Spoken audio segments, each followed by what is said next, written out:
நம்மளை சுத்தி இருக்கிறவங்கள வச்சு.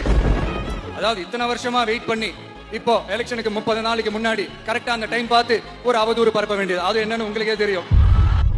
அதுவும் மக்கள் கிட்ட எடுபடல. அது மாதிரி எத்தனை சோதனைகள் எத்தனை வேதனைகள் நீங்க கொடுத்தாலும் இந்த திமுக நாளையோ இல்ல இந்த பாஜக நாளையோ இல்ல இந்த மற்ற பலர் நாளையோ இல்ல எந்த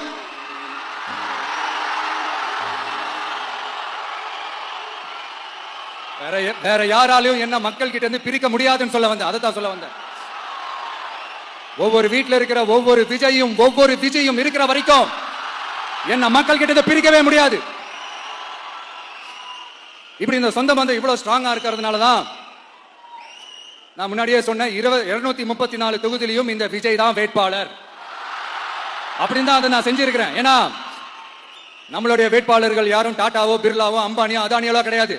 நம்ம வீட்டுல இருக்கிறவர் நம்ம குடும்பத்துல இருக்கிற ஒருத்தரை தான் நான் வேட்பாளரா செலக்ட் பண்ணிருக்கிறேன். அப்படி செலக்ட் பண்ணி தான் உங்ககிட்ட நான் ஒப்படைச்சிருக்கிறேன்.